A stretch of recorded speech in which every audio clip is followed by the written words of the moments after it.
What's going on, everybody? Brad and Greta Zude, Parenting with the Zudes podcast. And I'm really excited for this episode. It's kind of a controversial one. We get asked this a lot, but it's what should my children be doing for chores? At what age should they be doing what? How much is too much? How much is not enough? And on this episode, whether you have a 2-year-old or a 5-year-old or a 7-year-old or whatever the deal is, we're going to talk about chores. We're going to talk about what's appropriate, how to train your children to do chores. It's one that you're not going to want to miss. So if you are on the podcast, don't forget that we're live on YouTube as well. So you can go over, watch this video on YouTube. If you are watching on YouTube, welcome. You get to see in studio Miss Aubrey here, who is She's with on us. my lap. She's conked out. Yeah. I think you'll hear the sucking noises. Yeah, I think so. Yeah. In the back here. But don't forget to drop a like, drop a subscribe. We really appreciate you guys. And if you're on the podcast as well, thank you so much. Really does mean a lot to Greta and I. And leaving a 5-star review, why that wouldn't hurt either. But for some reason, this is your first video or you're new to the podcast, Greta and I, we have just had baby number 8. Aubrey was born 3.5 weeks ago. Is that long? 3.5 weeks ago? Yeah, already. You blink and it's like, wow, where'd the month go? So we have 8 children, 11 and under, and needless to say, we have quite the busy house. We do. We live, we have a nice big house that comfortably fits our family. And as you can imagine, when we have 7, Aubrey's not really a tornado. I wouldn't call her, she's not old enough to like be the tornado, but when you have 7 other tornadoes that just rip through everything and just, leave it in shambles. If we don't have a lot of structure and we don't have set chores and guides on like anything that we do, really, our life revolves around a foundation of structure. But our house would just like implode. Like we would be like, Yeah. you'd be on like one of those TLC shows, like hoarders, like buried in toys and laundry and, whatever the deal is.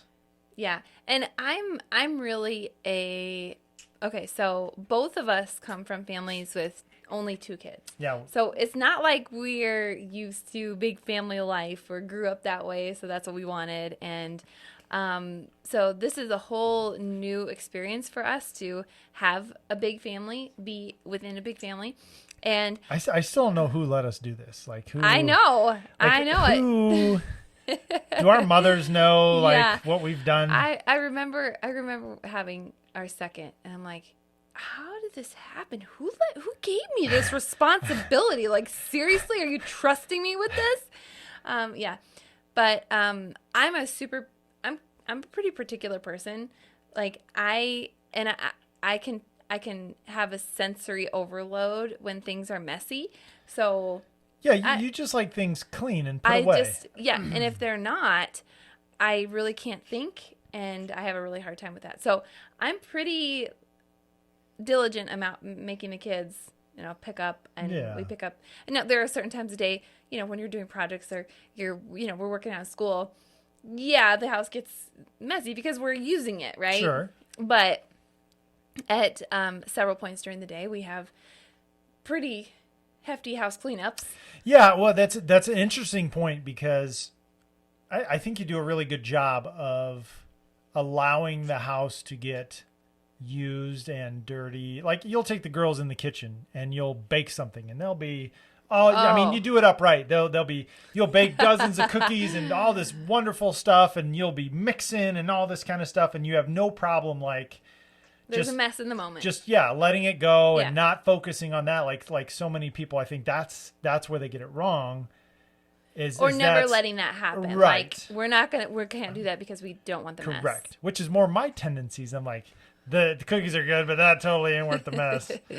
But then you also do it right because then you just make sure that order is restored back to the kitchen and that things get put away and it's not okay to not help and all those sorts of things. Right. And we do it well. And we do it, we do a diligent job. Like if we're going to wipe down the counters, we're going to do it and we're going to do it right. So, yeah.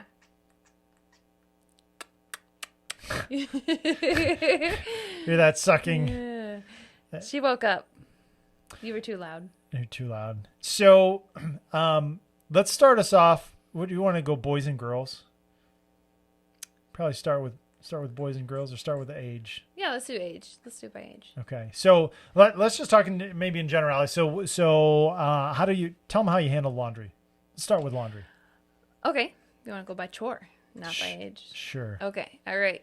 Lots of ways to do this here. But take it wherever you feel. Okay.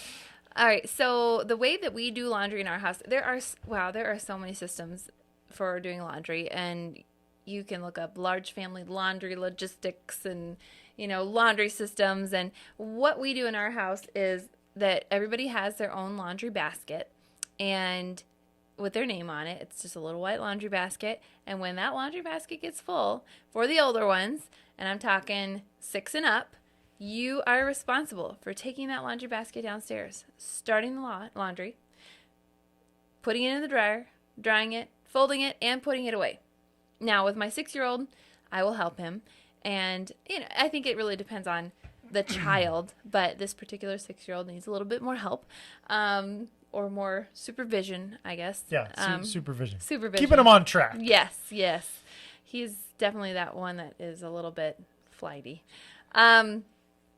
And so everybody from that age up is really responsible for their own laundry and making sure that they have clean clothes. So that's only 4 kids for me to do. Only 4 to take care of. Now 5 of you include me. Well, 6 if you include all of us. 6 if you include all of us. And then I typically, do a couple loads throughout the week just with, things that accumulate, towels and that kind of thing. Swimsuits or muddy clothes or muddy clothes. Something crazy. Yeah, something that happens. But then Friday is our laundry day that I collect the rest of our laundry and we do all that laundry.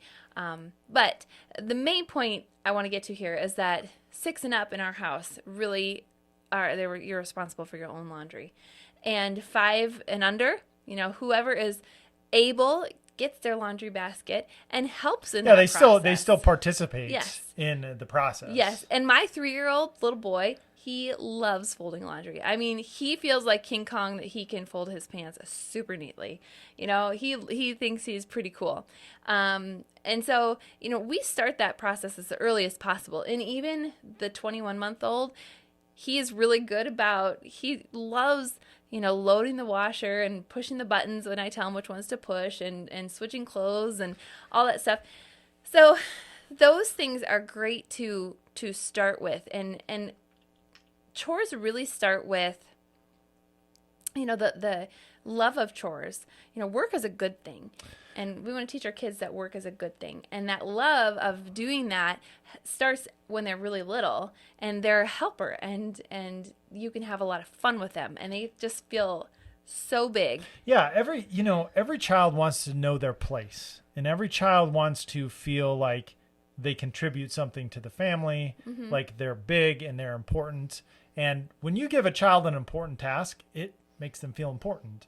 And, because I didn't want to gloss by that when you said that, because for those of you listening, you're probably like, to some people we talk to and we work with, they're like, yeah, my 11-year-old doesn't do her laundry or, whatever. So when you're like, 6-year-old that does laundry, it's very, very doable. Anything is doable if you just actually take the time and show them how to do it. Right. And I think that there are points where, you can be an encouragement to your kids, but there is also that point where you need to take a step back and require them to be responsible and take initiative. With one of our kids right now, it's been interesting. We've had this laundry thing going, and I'm like, I'm not going to say it. I'm not going to say you need to get your laundry. I'm not going to do it. And it's really tempting for me to just be like, I know she's got to be running out of laundry at this point. I haven't seen any undies go through in a while.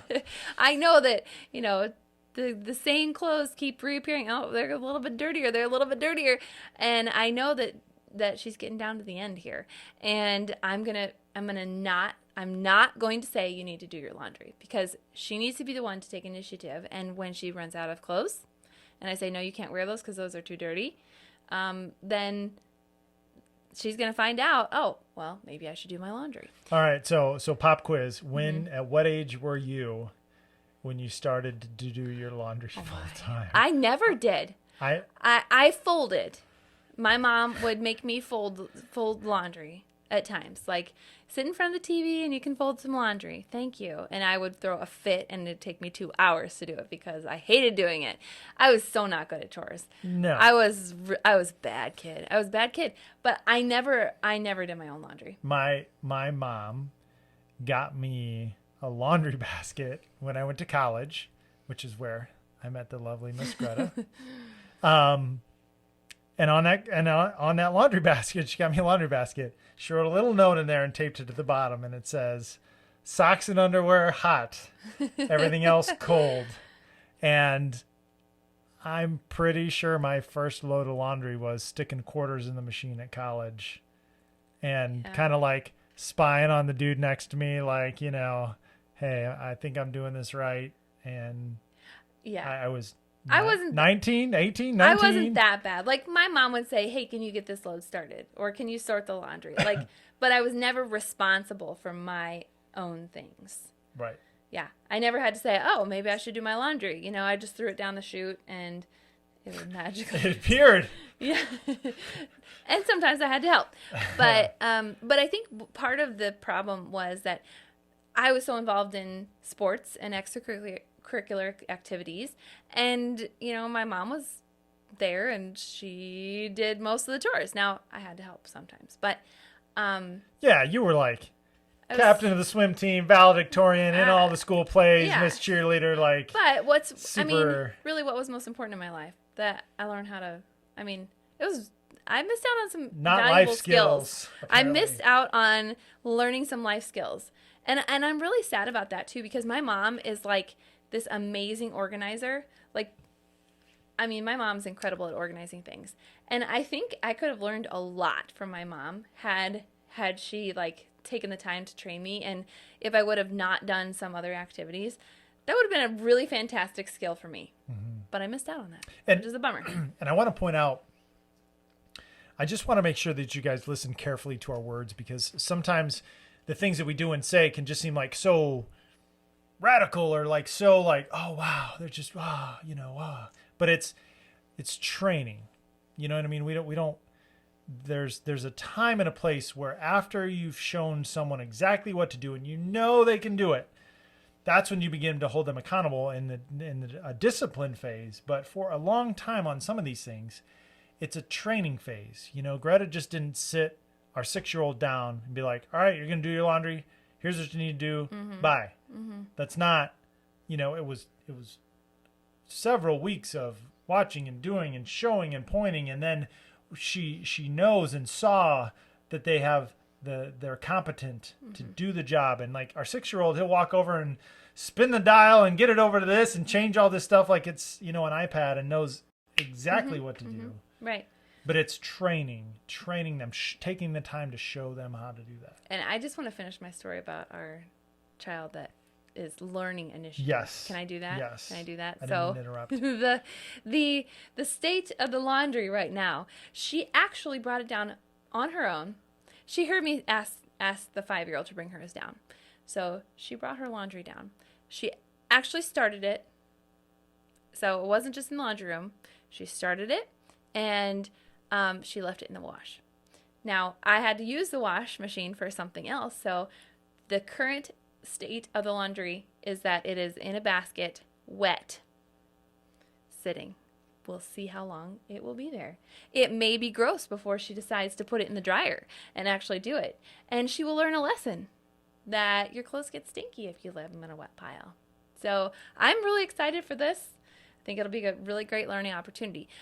And I think that so many parents, and me included, will not want to be patient enough to follow the whole process through, to let a child see the consequence, to or to wait, to have that laundry basket sit there for who knows how long. Mm-hmm. And boy, to put in all that hard work to teach and train and then undo it or not see it through, or that's probably one of the most frustrating ways to go, is to show them and have some type of expectation of laundry, but then let them off the hook at the last second or. Right. And Now, that's where I fail a lot. Like my tendency is to be a rescuer, and I will, it's just easier to do it myself, and I can really have the tendency to do that. And so I need to stop myself many times and like, nope, I'm not going to do it. I'm not going to rescue out of this situation. And there are times, obviously, again, this is to teach our children responsibility, and they can do it. But there are times when our children get sick, or absolutely. this is. I mean, there are many contexts. My goodness, this is a 75% of the time. We have a saying. Are they characterized by X? You know what I mean? So are your children characterized by being able to do the laundry or doing their own laundry in a general sense? Do they more times than not do that? And we want in this instance, again, we want our children to be characterized by most of the time or majority of the time doing their own laundry because we know they're perfectly capable. Right. And this kind of has become a laundry episode. It has become a laundry episode. Are we okay. gonna talk about other chores and ages, or are we just gonna end on the laundry? Let's do a quick some of the other things. So like in our house, if you're a boy and you turn 6 years old, you begin to mow the lawn. So you get a lawnmower and you join the Zude mowing crew to go out and mow our lawn. And we even have a client up the street that pays well. So you get to join the mow crew, do all that kind of stuff. But just rattle off some younger. Let's go younger because the older stuff's kind of good. But talk about Liesel, our 3-year-old, what she does. Well, she's 5. John Luke. When you have birthdays and ages, not your strong suit. Yeah, I'll be at the pharmacist. I'll be like, honey, I need their birthdays again. She won't let me get the penicillin until I give her the birthdays. Yep. So 3 years old, easily. And I do want to point out that every child is different and skills and abilities are different. So, ages are very loose. So it's not like, okay, every 3-year-old should be able to do. But I do think one of the morals is that whatever age your child is, I bet you are not expecting near enough out of them or what they're capable of doing. The nice thing about having a large family and always having another one on the way is that the youngest one gets really pushed. They get pushed to do things on their own. They got to level up their skills. We got to get them along. Like they don't save the baby. And when you have the baby, they get to you do stuff for them. And we, no matter where our child is at, we need to be pushing them along even more. So, for example, a 3-year-old typically is capable of making their bed, dressing themselves, doing simple little things like, putting their pajamas away and putting their dirty laundry, putting their books away, putting their dirty laundry in the laundry basket, taking the laundry basket from their room to the wash and with some guidance. With guidance, for sure. We're being told this isn't an autonomous assumption like our 6-year-old in their laundry. Like taking that initiative to do it. Right. But, and I think we're talking about having the skill to do something with. Exactly. And our 3-year-old still needs a reminder like, okay, have you made your bed? Did you get dressed? Have you brushed your teeth? Those things in the morning. Because it's still training. It is still training. Still in the training phase. Right. But we are working towards that point where with him, okay, you don't leave your room in the morning until these things are done. And these 3 or 4 whatever things are done in the morning. And we will get to the point where he won't come out of his room until those things are complete. Other things that a typical 3-year-old is able to do or dress themselves, undress themselves. And hopefully by that point you've got potty training down. So those are all the self-help skills that they should be able to do. Feeding themselves, that kind of thing. I hope, a normal 3-year-old is capable of using forks and feeding themselves, or wiping their face, or wiping up their place and throwing away a paper plate, or putting their plate at the sink. All those general things, or even like help clearing the table. They could be a table clearer or a table wiper, or anything to get them involved, right? I mean, this is just to train a general work ethic into them. Like, hey, dinner isn't just you show up and eat. Like, you're gonna feel and be bought into the fact that this takes a lot to do this. Right. Setting the table and, simple things like that. So I think what you need to do is ask yourself, what is this child capable of? And train them in doing that. If they're capable of taking silverware and sorting it in your drawer, have them be doing that. Are they capable of carrying a laundry basket down the stairs to the wash? To do, so to point out silverware in the drawer. I mean, that's easily a 3-year-old job. Oh, yeah, or a 2-year-old job. A 2-year-old job. Yeah, for sure. Yes. Let's do one more example. So let's just take dinner time. Let's just do dinner time. Who does what after dinner? Yeah. Okay, so right now, and it can be kind of hard with our family because there are so many of them, like you have to find a job for everybody to do. But our 2 big girls are the washers and dryers of the dishes, and they are the main washers. 11 and 10, 9 and 11. Almost 10 and 12. Yep. And then our next son is the sweeper. He's 8. And that is a job, I think, that does take more skill. So depending on ability, that could be a 6-year-old job. It could be a 10-year-old job. And sometimes it's easier to give it to the 10-year-old because they're, it's easier and I don't know. It's just, it saves you some emotional heartache. If you got spaghetti on the floor. Yeah, it can be a hard job. It can be a hard job. It gets a little tough. Mm-hmm. But our 8-year-old does that now. Our 6-year-old is the table and counter master wiper. Wiper upper. Yep. The 5-year-old is the table clearer and the counter clearer, and she puts things away, ketchup in the fridge and takes, leftover or any of the plates or things that need to be taken to the sink. Mm-hmm. And the 3-year-old, he gets off. He gets off a little easy. He's kind of the helper. Like if there are other things to do, I'll keep him busy with other things. Like, hey, this is the toy on the floor. Go put it away. Oh, put these shoes away.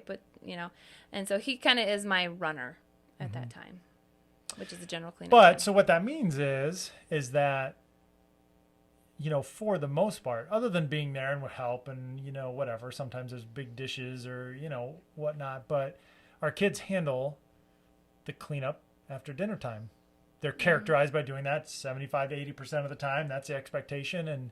And that's just what happens. And it helps them participate and have their place. And it's just culture, right? It's training the culture in your home of we're all in this together. We all need to pitch in.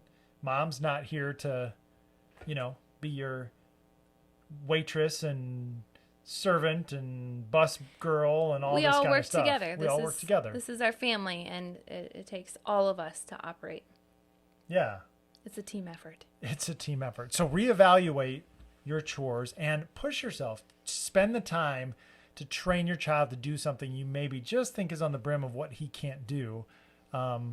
And you'll be pleasantly surprised. Mm-hmm. So Definitely. If you're watching this on YouTube, drop a comment below on what some of the things your kids do. We'd love to see it. Some of the things that you want your children to do. Hit the like button, hit the subscribe button.